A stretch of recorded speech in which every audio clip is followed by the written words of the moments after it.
We have Six Samurai for you today. The story of Mimighoul continues in Drytron. Okay. Make sure you guys smash the like and crap out of that subscribe button so you guys don't miss out on more awesome content. So you wanted to talk about some Six Samurai, right? Well, this was the first list that I have actually had the chance to, see out here, testing out the new Samurai stuff. And then I see the Rescue Ferret out here. And I like everything that I'm seeing here. I like the fact that, this ferret does the ferrety things that you want. Of course, now the things I do find interesting, you're playing 2 Dark Ruler No Mores in here, okay? 2 Mimighoul and 2 Shinais. Yeah, yes, the loops. Yes, the loops, I love them. And then, of course, I think all of your Six Samurai ratios, 1 Grandmaster is correct. 2 of the loopers, and then of course the secret Six Samurais, and of course even the Squire in here because, you're hand looping. Yeah, you thought you were making that tree a beast and things in here? No. Your whole gameplay in here is you're going to strip away your opponent's hand as quickly as you can with all the Trishulas. I also see that we are playing the Amazonas Archer in here, so if you do want to get into doing the loops in here with, the Shinai and the Mimighoul, this is not a once per turn burn your opponent for 1200. So not only do you have strip the hand options with this stupid card, you also have the built-in FTK on the side. This is everything that you should be expecting to see in Six Samurais. Like, it's just, this is what I expect. This level of degeneracy is what you expect to see. And unfortunately, if anything happens to the gateway, considering the fact you only have 1 of these, while, you're attempting to go through the loops and to generate as much advantage as you can, or, this card ends up getting, shut off, well, it's going to be a little bit harder to achieve maximum value. But this is cool. I like this. Also, side decking the LM version for some cheats is freaking hilarious. Okay. We also have some Mimighoul action for you back here. Now, there have been a lot of interesting Mimighoul lists right now. We just came off of seeing a 60-card version of this, and the fact, you kind of dial back a little bit of what you're expecting with this. It's still really cool to see the numbers and what we're doing here. I see we're doing 2 fairy. Maximizing on triple slime does feel a little bit more realistic. Slime is definitely the new best one. The free special summon of any Mimighoul that you need from your deck is actually insane. Also, cutting back on the makers, 2 is fine. But going back to the 1 room, room is an insane card. And the fact that, you're not really trying to access this more is crazy. Also, only 1 throne and the 1 giant Mimighoul. I think this is correct. While, you might look at this deck and be like, hey, what if one of these gets stopped? Well, you only have enough combo for like the 1 turn anyway.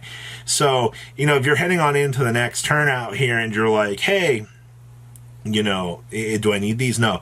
The Mimighoul monsters will take care of the rest of this. Sure, trying to have the second copy, but no, having the SPs in here to get into, the good cards here, I think are infinitely better. And of course, you are playing 1 copy of the Embodiment of Crime for the little flip up if need be. You will have enough options here to fulfill everything that you need to in this deck. Also, 46 cards is nothing for this deck. Alright, this is just one of those situations that you look at everything here, and I think you're looking pretty decent out here. So, it's a pretty good Mimighoul idea. I like what we have present in this list, for sure. And you know what? You should try some Mimighoul action. Now, we go back here to Drytron. Now, here's what I'm going to tell you about Drytron.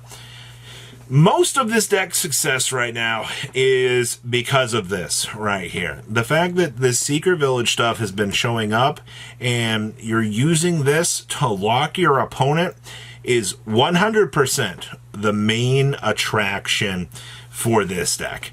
Alright, being able to drop, Dad on the field here and have Dad be that threatening aura that it needs to be, yeah, double-sided negates are always going to be pretty good. You also have board breaker cards, board preventative cards.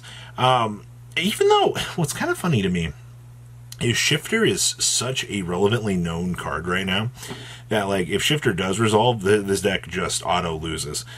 And then, hey, look, it's our favorite old format card here. Neither player can normal or special summon dark monsters or declare an attack with a dark monster. And this card cannot be destroyed by battle with a dark monster, and you take no battle damage from that battle. The Consecrated Light, of all things out here, is seeing play right now.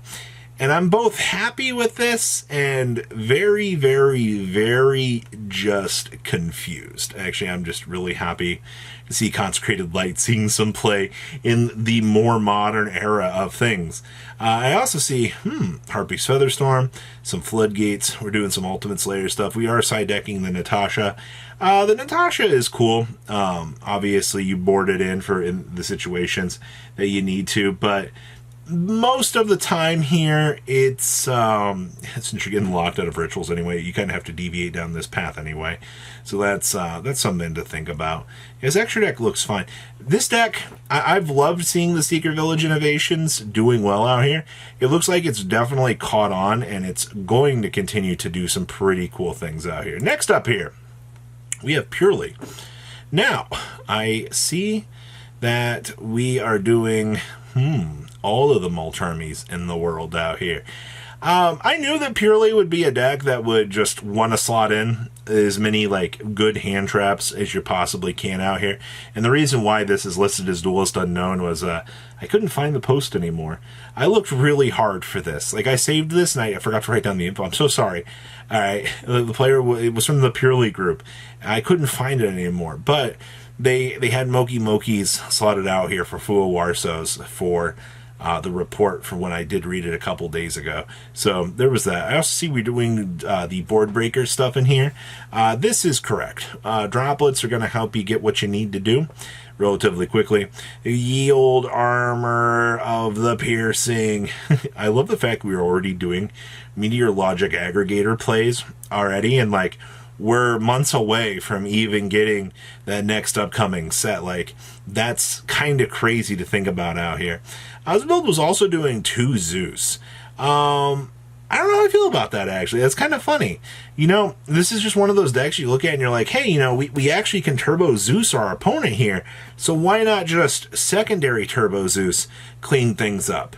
You know what I mean? Like, you've got a lot of interesting options available to you. Purely, it also, like, having the cats go down to 2/2 here, I think having the less cats, focusing less on the craziness, having more like this draw power stuff here, just to make sure, you know, all these Purely cards can actually resolve, I think is kind of looking like the way to go. Also, you know, it's not like you don't have additional board breakers and additional hand traps down here. Like, this deck was very, very, very focused on tearing through your opponent. Like, it's hilarious. All right, we also do have, Arch Nemesis and Friends. So Ritual Beast is the golden standard right now. Like, honestly, I feel like this deck has been solved to a pretty extreme point out here, you know. The fact that, you know, you're playing the Shifters, you're maybe debating on playing the Dark Roll No Mores, but having the Evenlies be this relatively strong board breaker to help you do your thing is gonna be pretty good. I also do see here you have the Book of Eclipse for the standard board break as well. And then, of course, look at all these one-of hand traps. This is hilarious because you're boarding these in for the crossout Destiny. There's going to be some matchups that you're going to just need to have the crossouts in to make sure that you don't lose to, you know, like a Droll and Lockbird, for example, or, you know, this stupid thing. And you know what? I'll even say it. Even a Forbidden Droplet. Also the fact that, you know, we do have the one open slot back here in the side deck. Does say a little bit, but looking at this, though, a lot of options available for this list. You've got, I don't know, I think that this is pretty figured out, but you've got a world of innovations ahead of you, and I like that. So what do you guys think about all of this craziness here? Options are options, and that's fine. So please, leave a comment down below. Tell me what you guys think. I look forward to seeing how Six Samurais actually unfold out here in the future meta, because it's awesome to actually see this doing their thing. You guys have a good rest of your day. patrons. Thank you.